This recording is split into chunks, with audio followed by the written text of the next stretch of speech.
Jake Harrison pressed his face against the cold window of Luna Station and watched the last alien ship leave Earth's solar system. The sleek silver vessel grew smaller and smaller until it disappeared into the black space between the stars. His hands were shaking as he turned away from the window. 3 years of talking and fighting and crying had led to this moment. Earth was now completely alone. The commander walked through the empty halls of the space station that orbited Earth's moon. Most of the alien diplomats had already gone home. The few humans who worked with them had quit their jobs and returned to Earth. The station felt like a ghost town now. Only Jake and a few other humans remained to shut down the communication systems that had connected Earth to the galaxy for over 50 years. Dr. Lisa Morgan had been Jake's best friend since they were kids. They grew up together in Colorado and joined the space program on the same day. Lisa loved studying alien life forms and had spent 10 years working on Colony Kepler 442b. She was excited about her research on the strange plants and animals they found there. The colony was peaceful and growing. 700 humans lived there and called it home.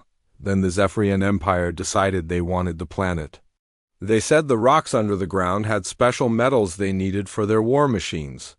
They did not care that humans lived there first. They did not care that families had built homes and farms. They just wanted what was buried in the soil. The attack came without warning on a Tuesday morning. Zephyrian warships dropped from the sky like metal rain. They used weapons that turned buildings into dust and people into smoke. Lisa was in her lab when the bombs started falling. She tried to save her research and help other colonists escape. A security camera caught her final moments as she pushed 3 children into an escape pod before the lab exploded around her. Jake had watched that recording 100 times. Each time it felt like a knife twisting in his chest. Lisa died saving others while alien soldiers killed everyone they could find. By the end of the day, there were no humans left alive on Kepler 442b. The Zephyrians planted their flag and began mining operations the next morning. The galactic community did nothing. The Terran Council held meetings and wrote angry letters. Other alien species made sad speeches about the tragedy. But nobody sent ships to fight the Zephyrians. Nobody punished them for genocide. The Empire was too strong and everyone else was too scared to stand up to them. President Ryan Clark had been in office for only 2 years when the massacre happened. He was a quiet man who preferred talking to fighting. But when he saw the recordings from Kepler 442b, his face went hard as stone. He called an emergency meeting of the Global Defense Council and spoke words that changed human history forever. Earth would close its doors to the galaxy. No alien ships could enter the solar system. No human ships would leave. All communication with other worlds would stop immediately. If the galaxy would not protect humans, then humans would protect themselves. The Solitude Protocol became law within a week. Admiral Carol Stevens had been planning for this day ever since she joined the military. She knew that one day Earth might need to stand alone against hostile aliens. Her teams had been secretly designing defense systems for 20 years. Now she had unlimited funding and presidential orders to build the strongest fortress in known space. The barrier network was her masterpiece. Thousands of satellites formed the shell around the solar system. Each one carried weapons that could destroy large ships. They also had cloaking devices that made the entire solar system invisible to long-range scanners. Any alien ship that got too close would find itself facing enough firepower to level a small moon. Construction crews worked around the clock for 18 months. Mining ships harvested asteroids for raw materials. Factories on Mars built weapons and shield generators. The best human engineers designed systems that had never been tried before. Everyone knew their work might determine whether humanity survived or died. Jake supervised the installation of the final communication relay near Pluto. As he activated the device, he felt the solar system disappear from galactic awareness. Earth's radio signals stopped reaching alien worlds. The beacon that had guided friendly ships to Earth went silent. Navigation computers across the galaxy would show empty space where Sol used to be. The last step was the most painful. Jake had to destroy the quantum communicator that connected Luna Station to the galactic network. This machine had allowed instant communication across thousands of light years. Scientists from dozens of worlds had shared knowledge through it. Poets had sent love letters to alien partners. Children had talked to pen pals on distant planets. Jake placed the explosive charges himself and walked to the far end of the station. The blast was small but final. Sparks and smoke marked the end of 50 years of peaceful contact with the galaxy. Earth was now as isolated as it had been before humans learned to build rockets. In the months that followed, Jake watched Earth transform. Without alien trade, the planet had to become completely self-sufficient. Farms expanded to feed everyone. New factories opened to build everything humans needed. Scientists who had studied alien technology turned their attention to human innovation. Instead, the changes were hard, but people adapted quickly. Jake often thought about Lisa and the other colonists who died on Kepler 442b. They would never see Earth's transformation. They would never know how their sacrifice had awakened sleeping strength in humanity. But Jake remembered them every day, and promised their memory that Earth would be ready if the aliens ever came back. 3 years after the massacre, Jake stood at his window and looked out at the stars. Somewhere beyond his sight, alien empires rose and fell. Wars were fought and peace treaties signed. New species joined galactic civilization while others were conquered and enslaved. But Earth spun quietly in its hidden bubble, untouched by the chaos outside. The Great Isolation had begun. Humanity would learn to stand alone. 25 years had passed since Earth disappeared from the galaxy. Captain Alex Turner was now an old man with gray hair and tired eyes. He sat in the command chair of Deep Space Monitor Station Alpha and watched signals from beyond the barrier. His job was to listen to alien communications and track what happened in the galaxy that Earth had left behind. The news was always bad. The Zephyrian Empire had grown like a cancer across the outer rim of known space. Supreme Chancellor Vextar Colon ruled from his palace ship and commanded fleets that darkened the skies of a dozen worlds. Every year brought reports of new conquests and fresh horrors. Alex remembered when the Cathari fell. They were a peaceful species who built beautiful crystal cities and wrote poetry that could make grown men cry. Their homeworld had 3 purple moons and oceans that glowed with natural light. The Zephyrians wanted their planet for its position near important trade routes. The invasion lasted 6 hours. By sunset, the crystal cities were rubble and the Cathari were slaves. The Morden lasted longer.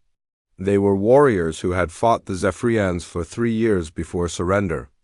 Their mountain fortresses seemed impossible to break, and their soldiers never retreated from battle. But the Empire had weapons that could boil seas and crack continents. When the Morden capital exploded in nuclear fire, the rest of their people laid down their weapons rather than watch more cities die. Dr. Nina Campbell worked in the research labs beneath Luna Station. She was Lisa Morgan's student before the massacre and had dedicated her life to making Earth stronger. Nina led teams of brilliant scientists who worked on projects that would have seemed impossible before the isolation began. They had no alien technology to copy anymore, so they had to invent everything from scratch. The breakthroughs came slowly at first, then faster as the years passed. Human scientists learned to bend space and time in ways that alien physics said were impossible. They built computers that thought faster than organic minds. They discovered how to turn sunlight into matter and matter into pure energy. Most importantly, they figured out how to make weapons that could destroy entire star systems. Alex often wondered what the galaxy would think if they knew what humans had accomplished. While the Zephyrians conquered primitive worlds with brute force, humanity had unlocked secrets that would reshape reality itself. The isolation had not made Earth weak. It had made humanity terrifying. Jake Harrison visited the monitor station once a month to review the intelligence reports. He was an admiral now, and his hair had turned white, but his eyes still burned with anger when he heard about Zephyrian atrocities. Jake never forgot his promise to Lisa Morgan and the other colonists who died on Kepler 442b. Every human advance in technology and military Power was a step toward keeping that promise. The Empire had written humans off as a minor threat 25 years ago. Chancellor Colin probably did not even remember authorizing the attack on the colony. To him, it had been just another day of conquest in a long career of violence. He had no idea that his casual genocide had awakened something in humanity that would eventually devour his empire. Alex watched the stars through his observation window and tried to imagine what battles were happening out there. The Zephyrians were fighting a war against the Veltar Confederation near the galactic core. Both sides were losing millions of soldiers and burning entire solar systems to ash.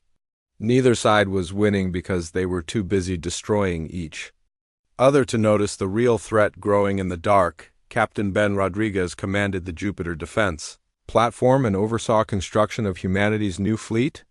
The ships being built in the orbital yards around the gas giant looked nothing like the vessels that had carried humans to the stars before the isolation.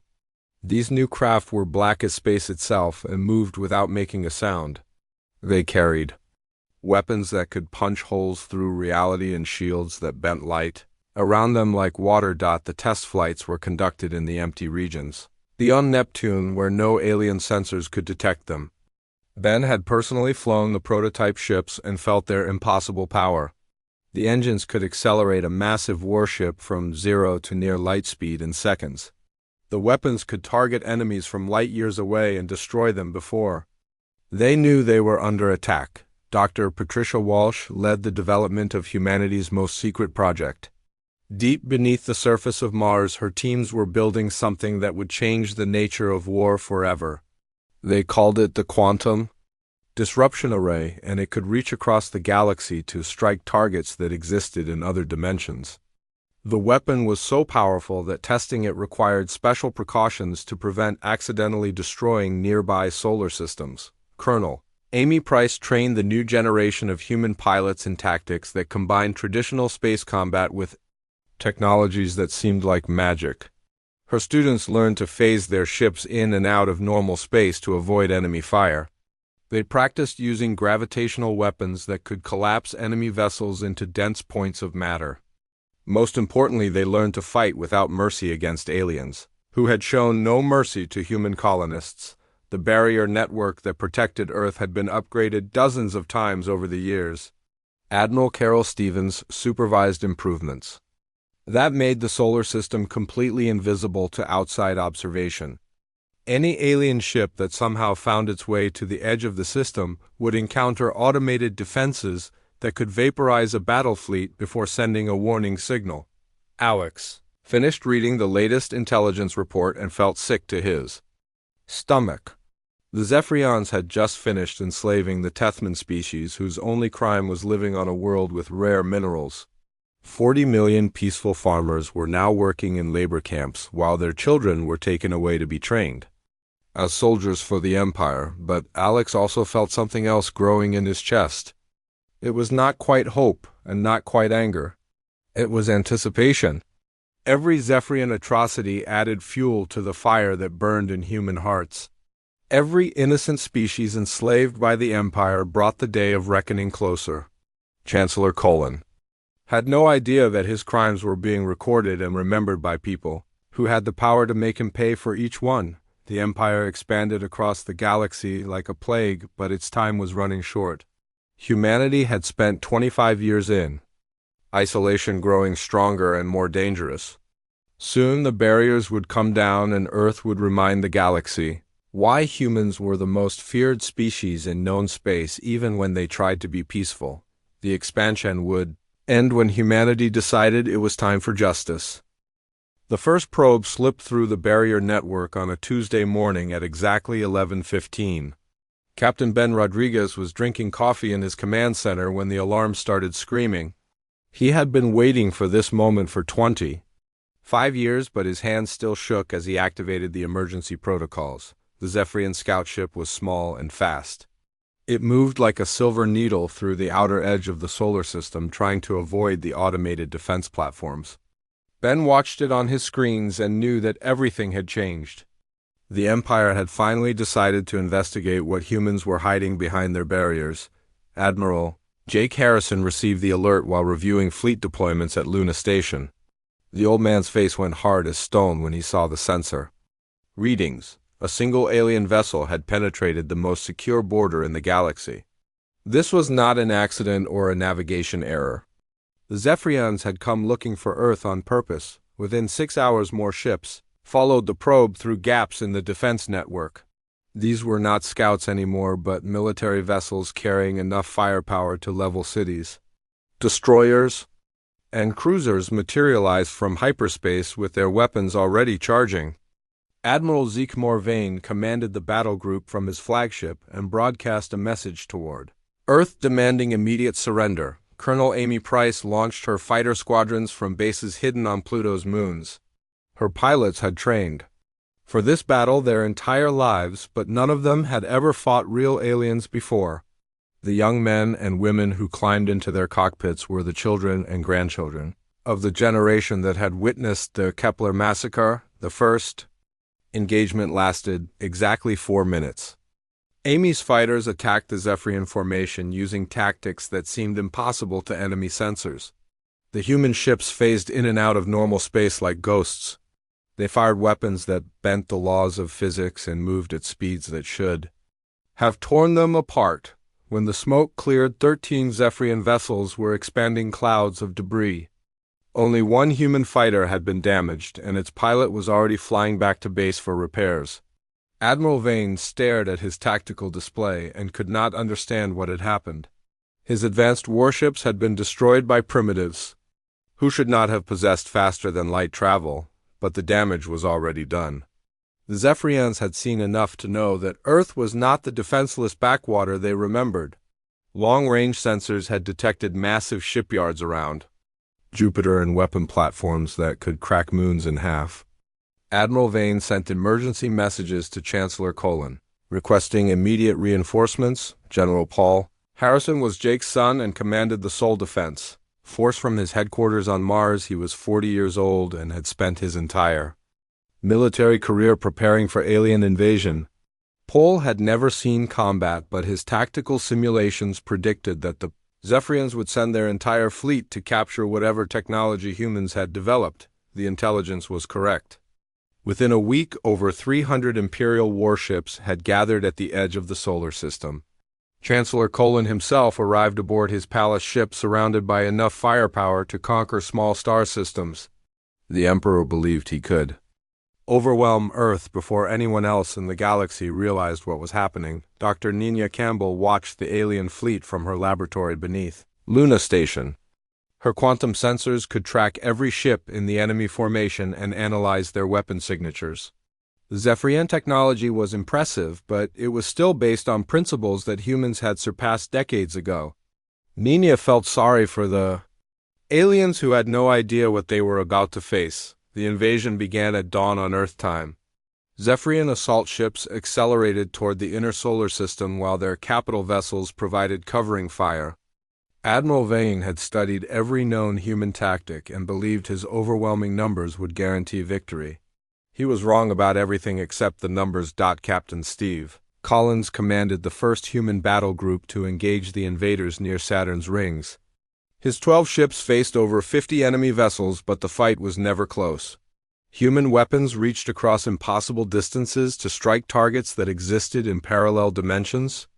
Zephyrian shields collapsed under gravitational attacks that compressed matter into neutron star densities. The aliens fought bravely, but they were using primitive weapons against technology that seemed like magic. Their plasma cannons could not penetrate human force fields that existed outside normal spacetime. Their missiles exploded harmlessly against armor that phased between dimensions. Their fastest ships moved like stationary targets compared to human vessels that could teleport across the battlefield. Admiral Vane watched his fleet die with growing horror.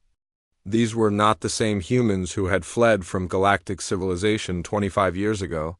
Something had happened during Earth's isolation that had transformed them into beings of terrifying power.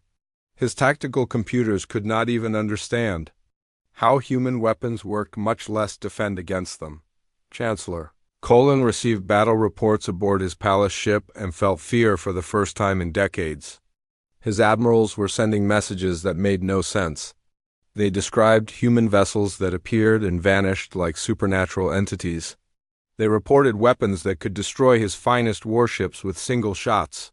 Most disturbing of all, they claimed that human technology violated the fundamental laws of physics. The Emperor had conquered dozens of worlds and enslaved millions of beings, but he had never faced an enemy like this.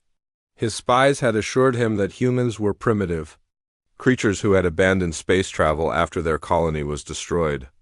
Instead, he had found a species that had unlocked secrets beyond his comprehension. General Paul Harrison coordinated the defense from his command center and watched the tide of battle shift in humanity's favor.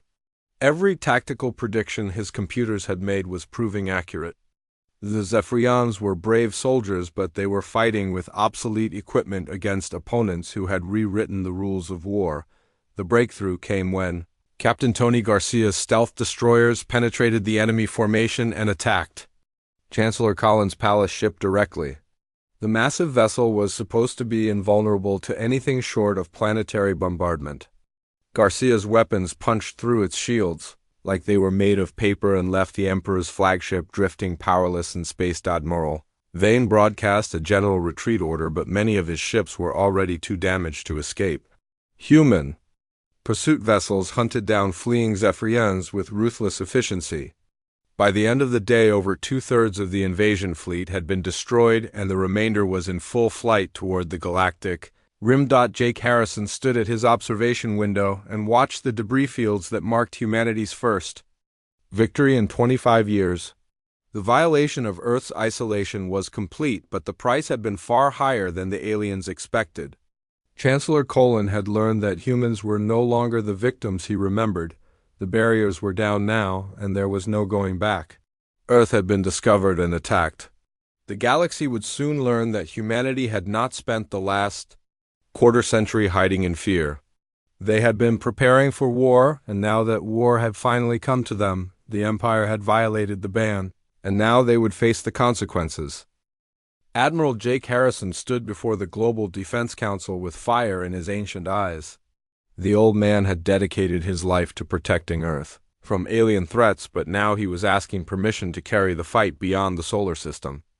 The Zephyrian Empire had violated Earth's isolation and attacked human civilians. It was time to make them understand the true cost of their aggression. President Helen Brooks listened to Jake's proposal with growing excitement. She was the granddaughter of the president, who had enacted the Solitude Protocol, and she had grown up hearing stories about the Kepler massacre. The young woman had always wondered what would happen when Earth finally emerged from isolation to face the galaxy again. Now she was about to find out. The Sol Defense Force had spent 25 years preparing for this moment. Human shipyards had built vessels that incorporated technologies beyond alien comprehension. The new warships could cross galactic distances in hours instead of years. They carried weapons that could destroy planets from light years away. Most importantly, they were crewed by humans who remembered every injustice the Empire had committed. Captain Steve Collins commanded the first human fleet to leave the solar system since the Great Isolation began. His 50 ships emerged from hyperspace at the edge of Zephyrian territory like avenging angels. The local defense forces detected their arrival but could not understand the sensor readings. The human vessels appeared to be traveling faster than light while remaining completely invisible to long-range scanners. The attack on military Station Korvax was humanity's opening statement to the galaxy. The massive fortress had been built to guard the Empire's outer borders and was considered impregnable by Zephyrian strategists. It mounted enough weapons to fight off entire battle fleets and was protected by shields that could deflect asteroid impacts. Steve's ships destroyed the station in 17 seconds. Human quantum cannons punched through the fortress shields like they were made of tissue paper. The massive structure simply vanished in a burst of exotic radiation that left no debris behind. 3,000 Zephyrian soldiers died without even understanding what had attacked them. The news of Korvax's destruction reached Chancellor Colin within hours and sent shockwaves through the Imperial command structure. The humans were not content to defend their home system anymore. They were bringing the war to Zephyrian space and doing it with technology that seemed impossible. Dr. Patricia Walsh's research teams had given humanity weapons that violated everything aliens thought they knew about physics. The quantum disruption?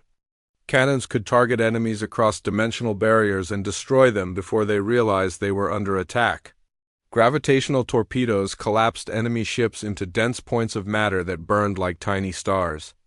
Temporal mines created pockets of accelerated time that aged enemy vessels into scrap metal in seconds. Commander Tony Garcia led the stealth wing that specialized in deep penetration raids behind enemy lines. His ships were completely invisible to Zephyrian sensors and could materialize inside enemy formations without warning. Tony's crews targeted supply convoys and communication relays with surgical precision. Within weeks, the Empire's outer territories were cut off from Central Command. The liberated worlds were the biggest surprise. Humans had expected to fight the Zephyrians for control of conquered territories. Instead, they found species that had been waiting decades for someone strong enough to challenge the Empire. The Cathari and Morden and dozens of other enslaved peoples rose up in rebellion as soon as human fleets appeared in their skies. Captain Lisa Cooper commanded the diplomatic wing that followed in the wake of military victories. Her job was to establish relations with newly freed worlds and offer them protection under human authority. Lisa found that most species were eager to join any alliance that could keep the Zephyrians from returning. The Battle of Proxima Reach changed everything.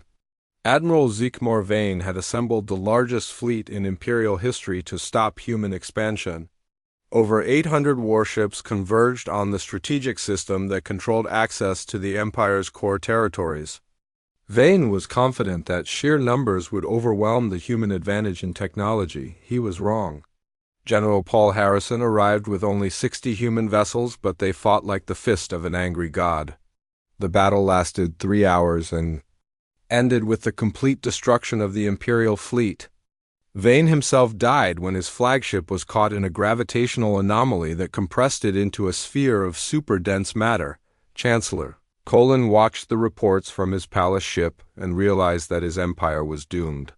Human fleets were advancing on multiple fronts with unstoppable momentum. Entire star systems were falling without putting up meaningful resistance. The species he had conquered for decades were turning against him with weapons. Provided by Earth, the Emperor tried to negotiate from a position of strength by threatening to destroy inhabited worlds rather than lose them to human forces. Captain Ben Rodriguez responded by demonstrating a weapon that could sterilize planets from the safety of another star system. 3 uninhabited Zephyrian worlds simply vanished from existence, leaving only expanding clouds of exotic particles. Dr. Nina Campbell monitored the war from her laboratory and marveled at how quickly the balance of power had shifted. 25 years ago, the Zephyrian Empire had seemed invincible to every species in the galaxy. Now their fleets were running from human ships like frightened children. The isolation had not weakened humanity. It had transformed them into something beyond alien comprehension. The siege of the imperial capital began 6 months after the first. Human ships left Sol. Colin's homeworld was protected by the most advanced defenses in Zephyrian space, including orbital fortresses and gravity mines and a fleet of 10,000 warships. The Emperor was confident that Earth's forces would break themselves against his ultimate stronghold. Admiral Jake Harrison arrived with the entire Sol defense force and proved him wrong again. Human siege weapons created stable wormholes that transported Imperial defenders into empty space. Temporal bombardment aged the orbital fortresses until they crumbled into dust. The gravity mines were turned against their creators and pulled Zephyrian ships into crushing embraces with artificial black holes. The final assault lasted 18 hours. Human Marines teleported directly into the Imperial Palace using technology that allowed them to phase through solid matter. Chancellor Colin was found cowering in his throne room, surrounded by the bodies of his guards. The mighty Emperor, who had conquered a dozen species, was reduced to begging for mercy from the primitives he had dismissed decades earlier. Colonel Amy Price personally arrested the Zephyrian leader and read him the charges that humanity had been preparing for 25 5 years, genocide at Kepler colony. Crimes against sentient beings, violations of galactic law. Unprovoked aggression against peaceful worlds. The list went on for over an hour while Colin listened with growing despair. The Zephyrian Empire officially surrendered 3 days later when the last Imperial fleet laid down their weapons rather than face human firepower. Species across the galaxy watched in amazement as the most feared military force in known space submitted to creatures they had considered inferior. Just months before, Jake Harrison stood on the bridge of his flagship and looked out at the conquered Imperial capital. The old admiral thought about Lisa Morgan and the other colonists who had died on Kepler 442b so many years ago. Their sacrifice had awakened something terrible and magnificent in humanity. The galaxy would never again mistake human mercy for human weakness. The counterstrike was complete. Earth had reminded the universe why humans were the most dangerous species ever to reach for the stars. The transmission reached Earth on a cold December morning when most of the planet was still sleeping. President Helen Brooks was reviewing intelligence reports in her office when her aide rushed in with news that would change galactic history. Supreme Chancellor Vextar Colin himself was requesting permission to communicate directly with Earth's leadership. Helen stared at the message for several minutes before responding. The same alien who had ordered the massacre at Kepler colony was now begging for an audience with the descendants of his victims. The irony was almost too perfect to believe. She authorized the transmission and prepared to hear what the mighty Emperor had to say.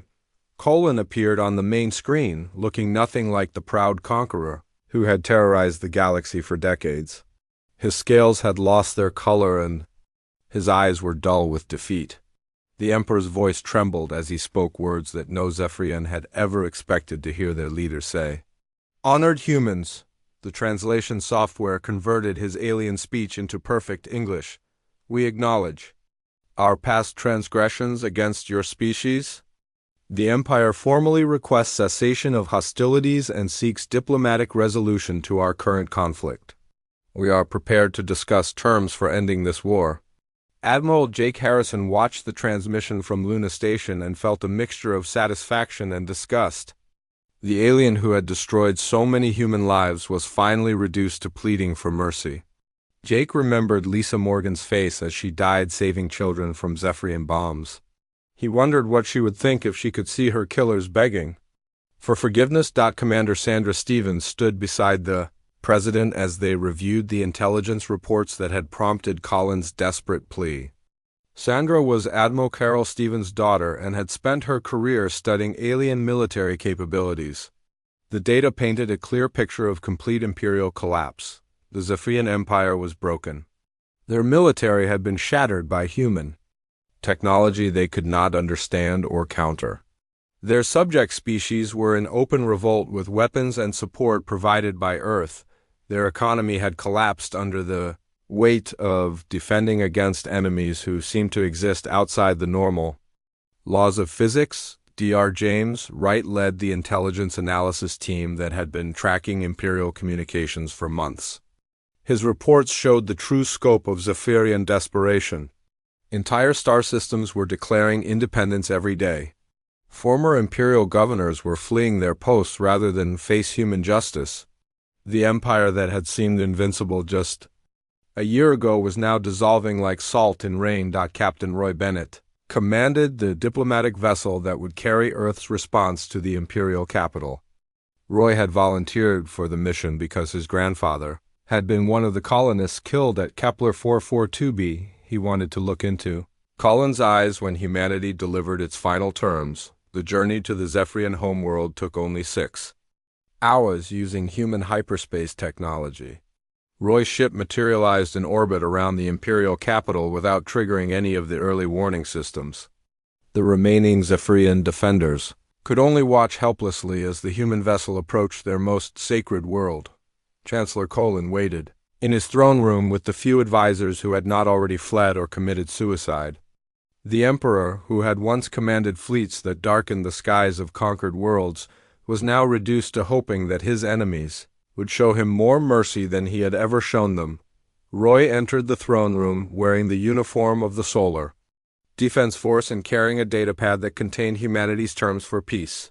He looked at the alien leader who had caused so much suffering and felt nothing but cold disgust. This creature had ordered the deaths of 700 innocent colonists, including Roy's own family. The terms were simple and non-negotiable. Complete surrender of all Imperial military assets. War crimes trials for everyone involved in the Kepler massacre. Reparations to be paid to the families of human victims. Permanent exclusion zones around all human territories. Most importantly, the complete dismantlement of the Zephyrian Empire and liberation of all conquered species. Colin listened to the terms with growing despair. Everything he had built over a lifetime of conquest would be destroyed. His species would be reduced from galactic conquerors to a minor power struggling to survive on their homeworld.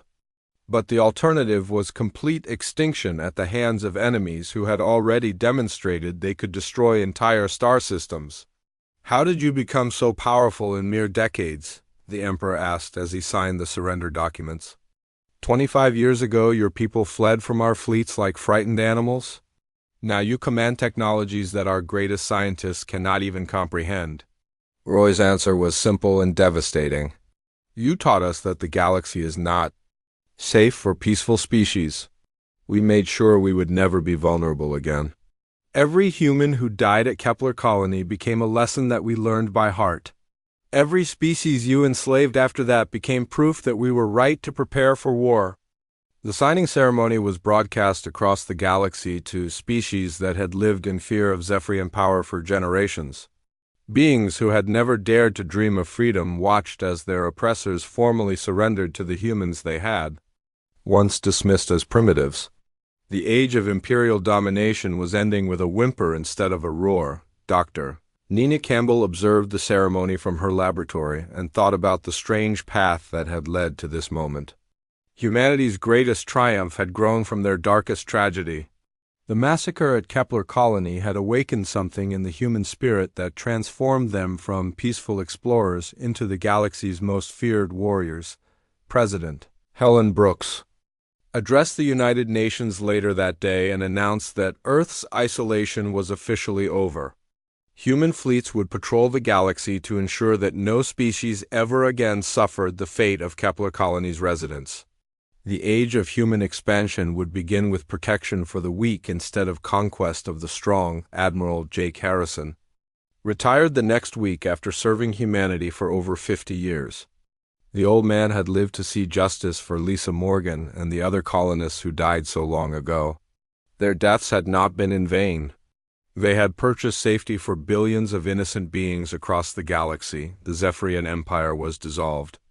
Within a month of the surrender ceremony, former imperial territories became independent worlds or joined the growing human alliance. Species that had been enemies for centuries worked together under Earth's protection to build a new kind of galactic civilization. Chancellor Colin spent his remaining years in a prison cell on Luna Station where he could look out at the Earth. He had underestimated so badly. The former emperor often wondered how different history might have been if he had shown mercy to the human colonists instead of ordering their deaths. That single act of casual cruelty had awakened a sleeping giant that devoured his empire. Captain Steve Collins led the first human exploration fleets beyond the former imperial borders where they discovered dozens of species that had hidden from Zephyrian expansion for centuries. These beings emerged from their refuges to join the new galactic order based on cooperation. Instead of conquest, the galaxy learned that humans kept their promises, whether those promises involved protection or vengeance. Earth had closed its doors for 25 years and emerged as the dominant power in known space. The Empire had violated the ban and paid the ultimate price for their arrogance. Peace returned to the stars, but it was a peace enforced by human fleets that patrolled every trade route and defended every inhabited world. The age of strong species preying on weak ones was over. Humanity had taken its place as the galaxy's guardian and would never again allow innocent beings to suffer as the colonists of Kepler 442b had suffered. The plea had been heard and mercy granted, but on humanity's terms alone.